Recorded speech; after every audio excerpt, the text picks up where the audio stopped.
प्रगति के पथ पर हरियाणा का अन्नदाता। फूल रत्न से सम्मानित किसान बना हरियाणा की शान। नई तकनीक को अपनाया, दूसरों को भी समझाया। लाखों किसानों के लिए उदाहरण बना प्रगतिशील किसान।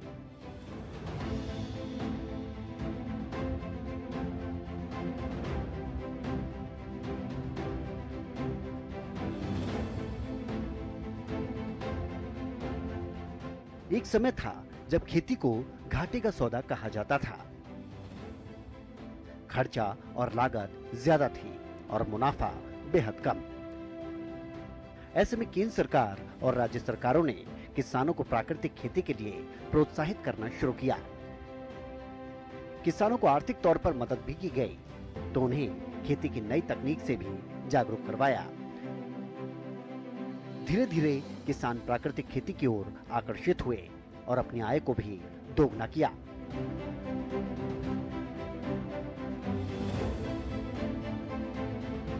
आज के समय में न सिर्फ खेती मुनाफे का सौदा है, बल्कि एक बिजनेस के विकल्प के तौर पर भी उभरा है।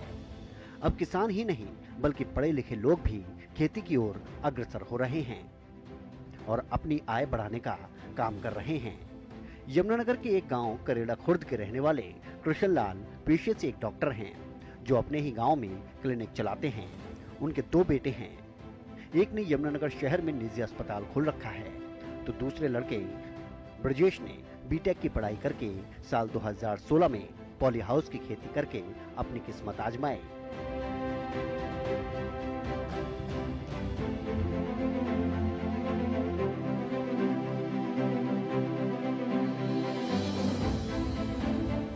इसमें उसे पहली बार में ही अच्छा मुनाफा मिल गया और धीरे धीरे खेती करने का स्टाइल भी बदल गया।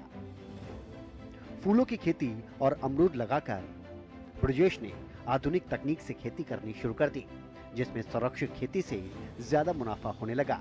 आज ब्रजेश ने 4 एकड़ के अंदर फूलों के अलग अलग किस्मों की खेती कर रखी है। 1 एकड़ में अमरूद का बाग लगाकर लाखों का मुनाफा कमा रहे हैं। पिता पुत्र की ये जोड़ी आज प्रगतिशील किसान के तौर पर अपनी पहचान बना चुकी है। मैं पहले दूसरी खेती करता था, जैसे गेहूं, जीरी। तो मुझे किसी एक ने कहा कि आप जो है ना, इसको बदलो। और सबसे ज़्यादा सहयोग जो है इसमें मेरे छोटे बेटे ब्रजेश जी का है। और उसमें जो है खीरे की खेती की। खीरा भी हमारे पहले साल में हमारा 8 लाख रुपए का निकला।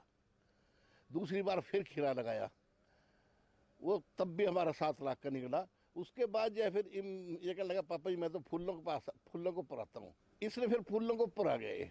इसने पूरी स्टडी करी।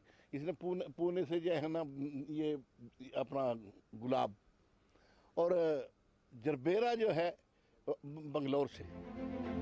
प्रगतिशील किसान कृष्ण लाल का कहना है कि संरक्षक खेती के अलावा दूसरी खेती करना ज्यादा लाभदायक होता है। जब उन्होंने पॉली हाउस लगाया तो सरकार की तरफ से 60 से 65% ग्रांट दी गई और फूलों की खेती को लेकर भी उन्होंने कई बार सरकार से सब्सिडी ली है। उसके लिए सरकार का आभार व्यक्त करते हैं। उनका कहना है कि यदि किसान संरक्षित खेती के अलावा फूलों व अन्य बागवानी की खेती करे तो सरकार की तरफ से सब्सिडी दी जाती है। वहीं उन्होंने बागवानी विभाग का फूलों की खेती में योगदान करने पर पूर्ण सहयोग माना है।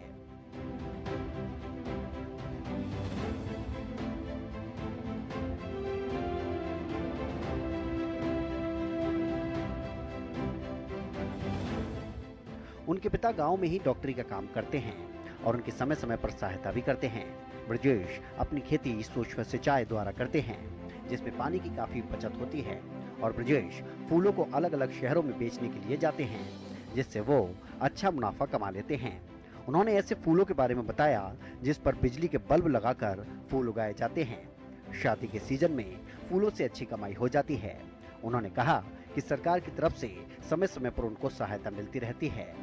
सरकार का उन्हें भरपूर प्रोत्साहन मिल रहा है। सरकार की तरफ से कृष्ण लाल को फूल रत्न से भी नवाजा गया है, जिसमें 1 लाख का चेक भी उनको दिया गया। 2016 के अंदर 15 के अंदर हमने ये सोचा कि इस खेती को आप बदल कर देखते हैं। हमने इसको सबसे पहले एक पॉली हाउस का हमने स्टडी किया, मॉडल पॉली हाउस का मॉडल स्टडी किया। तो उसके बाद हमने ये देखा कि इसके अंदर हम 1 एकड़ से 10 से 15 लाख रुपए की मिनिमम आउटपुट निकाल सकते हैं। तो 15 लाख रुपए की आउटपुट का मतलब है कि अगर मैं इसको परसेंटेज के हिसाब से भी लेके चलूं तो 70 से 80 हज़ार रुपए पर मंथ की इनकम हम एक पॉली हाउस से निकाल सकते हैं। तो उस मॉडल को स्टडी करने के बाद 2015-16 के अंदर हमने इस पॉली हाउस को इंस्टॉल किया। उसके अंदर हमने खीरा लगाया, खीरे में हमें अच्छा बेनिफिट हुआ। फिर उसके बाद जो खीरा का बेनिफिट हुआ, उसके बाद एक बार फिर खीरा लगाया, उसमें भी अच्छा बेनिफिट हुआ। फिर हमने एक पॉली हाउस और लगाया, उसमें भी पहली बार दूसरी बार खीरा ही किया। एक्चुअल में मेरी बैकग्राउंड एक बिजनेसमैन की है। बिजनेसमैन के हिसाब से मैं ये सोचता हूँ कि मेरी प्रोडक्शन, एक बार मैंने कोई पैसा इन्वेस्ट कर दिया तो रोज मेरा मटेरियल जाना चाहिए, रोज मेरे पास पैसा आना चाहिए, रोज का सिस्टम डेवलप होना चाहिए, जैसे एक फैक्ट्री का सिस्टम होता है। क्योंकि मैंने इसको एक किसानी की तरह से लिया नहीं, मैंने एक बिजनेस मॉडल तैयार किया है इसका। तो हम फूल पर आ गए। फूल हमने सबसे पहले गुलाब लगाया 1 एकड़ के अंदर, फिर आधे एकड़ के अंदर गुलाब लगाया, फिर जरबेरा लगाया 1 एकड़ के अंदर, फिर आधे एकड़ के अंदर फिर जरबेरा लगाया। अब मेरे पास 1.5 एकड़ गुलाब है और 1 एकड़ ओपन के अंदर है और 1.5 एकड़ मेरे पास जरबेरा है। फिर जैसे हमारे पास एक लैंड ये पड़ी थी यहाँ पर, यहाँ अमरूद लगाया हमने। अमरूद क्यों लगाया, ये मैं जैसे मैंने आपको बताया कि एक आड़ी तिरछी लैंड थी, इसका जो स्ट्रक्चर है ना बिल्कुल स्क्वायर नहीं है, यहाँ पोली हाउस नहीं लग सकता, ना यहाँ हम गेहूं जीरी कर सकते हैं। उसका कारण क्या है कि बीच में साइड में लैंड थी, गेहूं जीरी हो नहीं सकती थी, तो इसलिए हमने यहाँ पे अमरूद लगाया। अब अमरूद के अंदर भी हम 1.5 से 2 लाख रुपए की आउटपुट साल की ले रहे हैं। अमरूद एक बार लगाया, उसके बाद आउटपुट इसकी 15 साल चलेगी। और हमने ओपन के अंदर 1 एकड़ का गुलाब लगा रखा है। तो हमने एक ऐसा बिजनेस मॉडल तैयार किया है कि कभी कहीं से कोई पैसा ना आ रहा हो तो ये अमरूद दे दे, ओपन गुलाब दे दे। हमने ये किस तरह का मॉडल तैयार किया है। तो हम यहाँ पे जितनी हमारी लैंड है, हम 5-6 एकड़ के अंदर हमने सारा सिस्टम सेट कर दिया। तो अब फसल अच्छी है। पिछले साल कोरोना की मार के बावजूद भी हमने पैसा कमाया। इस साल जैसे कोरोना की मार पड़ी, अब तक पैसा इतना नहीं कमाया इस साल के अंदर, लेकिन फिर भी हमने पैसा गंवाया भी नहीं। 2 महीने हमें दिक्कत रही, उसके बाद फिर हमारा ठीक से चल पड़ा। बाकी काम अच्छा है ये। इसके अंदर मैं यही कहूँगा कि किसान के पास, जिसके पास 10 एकड़ ज़मीन है, वो कम से कम 1 से 2 एकड़ को डाइवर्सिफाई करे। जब आप किसी काम को दूसरे काम से हटके करेंगे, आपका इंटरेस्ट भी ज़्यादा पैदा होगा, और जब उसके अंदर से इनकम निकल के आती है तो आपका इंटरेस्ट दुगना पैदा होगा। आजकल लड़के मैं देखता हूँ कि 20-20, 25-25 हज़ार पे नौकरी करते हैं और अपनी 15-20 एकड़ की ज़मीन ऐसे ही छोड़ जाते हैं। मैं उनको ये कहना चाहूँगा, 15-20 हज़ार जो कमा रहे हो, यहाँ से आप 2 से 3 लाख रुपए पर मंथ कमा सकते हो। तो इसलिए आप इस मॉडल की तरफ आए।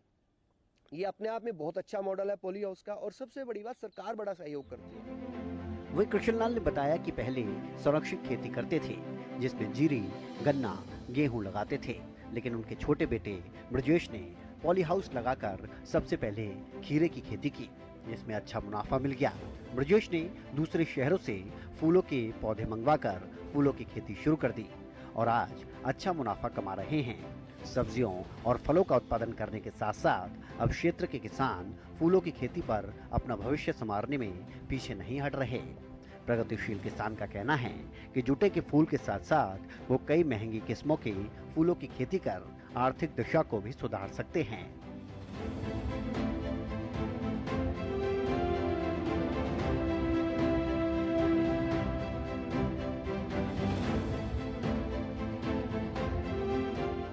प्रगतिशील किसान कृष्णलाल और उनके बेटे ब्रजेश आज न सिर्फ किसानों के लिए बल्कि हजारों युवाओं और लोगों के लिए उदाहरण भी बन चुके हैं। आज वो लाखों में अपना मुनाफा कमा रहे हैं और साथ ही दूसरों को रोजगार देने का भी काम कर रहे हैं। शुरुआती तौर पर हमेशा ही कोई नया काम करने में परेशानियों का सामना करना पड़ता है, लेकिन कड़ी मेहनत कभी बेकार नहीं जाती और ये साबित कृष्णलाल और उनके बेटे ने कर दिखाया है। आज न सिर्फ वो अपने क्षेत्र में फूलों व अन्य बागवानी की खेती कर अच्छा मुनाफा कमा रहे हैं, तो साथ ही उन्हें देखकर दूसरे किसान भी प्राकृतिक खेती और बागवानी की ओर आकर्षित हो रहे हैं।